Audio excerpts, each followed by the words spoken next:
Series आरती अंजलि अवस्थी में कहानी अब ऐसे मोड़ पर आ चुकी है जहां हर रिश्ता सवालों के घेरे में है और हर किरदार का असली चेहरा धीरे धीरे सामने आने वाला है। अभय अंजलि के सामने खुद को पूरी तरह बेबस और टूटा हुआ दिखाते हुए कहता है, प्लीज अंजलि, तुम्हें मेरी ज़रूरत है। मैं तुम्हारे साथ रहना चाहता हूँ। मैं तुम्हारे बिना नहीं रह सकता। मेरी जिंदगी अधूरी है तुम्हारे बिना। अभय की यह बातें सुनकर अंजलि का खून खौल उठता है। उसकी आंखों में गुस्सा, नफरत और अपमान साफ झलकने लगता है। उसे न सिर्फ गुस्सा आता है बल्कि इस बात की गहरी शर्म भी महसूस होती है कि उसका अपना जीजा इतनी बेशर्मी और हिम्मत के साथ उसके सामने ऐसे शब्द बोल रहा है। अंजलि समझ जाती है कि अभय सिर्फ अपनी गलती छुपाने के लिए भावनाओं का नाटक कर रहा है। लेकिन तभी अभय सारी हदें पार कर देता है। वह मंदिर में रखे सिंदूर की ओर बढ़ता है, उसे उठाता है और कांपते हाथों से अंजलि की मांग भरने के लिए आगे बढ़ता है। यह देखकर अंजलि का सब्र टूट जाता है।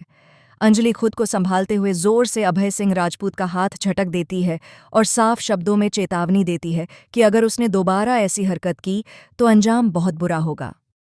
अंजलि वहां से चली जाती है, लेकिन उसके जाते ही माहौल और भी जहरीला हो जाता है। अंजलि के जाते ही वहां उसकी बहन गिन्नी पहुंचती है। गिन्नी का चेहरा गुस्से और जलन से भरा हुआ है। उसकी आंखों में बदले की आग जल रही होती है। वह चीखते हुए कहती है, भोलेनाथ की कसम, गंगा मैया की कसम, अंजलि की लाश मैं खुद गंगा में बहा दूंगी। उसने हम सबको बर्बाद कर दिया है। इधर दूसरी तरफ कहानी एक और खतरनाक मोड़ लेती है। महक देखती है कि काव्या और युवराज न्यू ईयर पार्टी में जाने के लिए पूरी तरह तैयार हो रहे हैं। चमकते कपड़े, महंगी शराब और दोस्तों की भीड़, सब कुछ युवराज के शौक के मुताबिक है। महक भी उनके साथ जाने की इच्छा जताती है, लेकिन युवराज उसे सख्त और अपमानजनक लहजे में रोक देता है। वह कहता है, तुम आज घर पर रहोगी और खाना बनाओगी। पार्टी करनी है तो अपने पापा से कहो कि 1 लाख रुपए भेज दें। उनके दामाद को अपने दोस्तों के लिए पार्टी थ्रो करनी है। यह सुनते ही महक का गुस्सा फूट पड़ता है। सालों का दर्द, अपमान और बेबसी उसके शब्दों में बाहर आ जाती है। वह युवराज से सवाल करती है, तुम्हारे पास खुद के पैसे नहीं हैं क्या? क्या तुम भिखारी हो जो हर बार मेरे पापा से पैसे मांगते हो? महक की यह बात युवराज को नागवार गुजरती है। उसका असली चेहरा सामने आ जाता है। वह आग बबूला हो जाता है और बिना सोचे समझे जबरदस्ती महक के फोन से राघव को कॉल करता है। फोन पर वह बेहद घमंडी और धमकी भरे अंदाज में बोलता है, मुझे अपने दोस्तों को पार्टी देनी है। अभी 1 लाख रुपए भेज दीजिए और ध्यान रखिए, अभी तो मैं सिर्फ 1 लाख मांग रहा हूं। आगे चलकर पूरी प्रॉपर्टी भी मांग सकता हूं। फोन पर यह सुनकर राघव का खून खौल उठता है।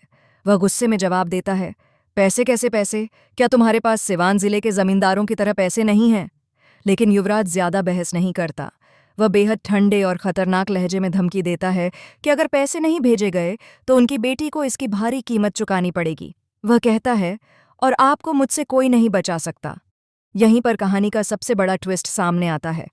राघव बिना डरे पूरे विश्वास के साथ जवाब देता है, वो बचाएगी मुझे, अंजलि बचाएगी मुझे। अब सवाल ये नहीं है कि अंजलि क्या करेगी, बल्कि सवाल ये है कि अंजलि का अगला कदम किसकी जिंदगी बदल देगा। क्या अंजलि अभय और गिन्नी की साजिशों का पर्दाफाश करेगी? क्या युवराज का काला सच सबके सामने आएगा? और क्या महक को इस जुल्म से आज़ादी मिलेगी? आने वाले एपिसोड्स में होगा बड़ा खुलासा, एक ऐसा सच जो पूरे परिवार को हिलाकर रख देगा। देखते रहिए आरती अंजलि अवस्थी।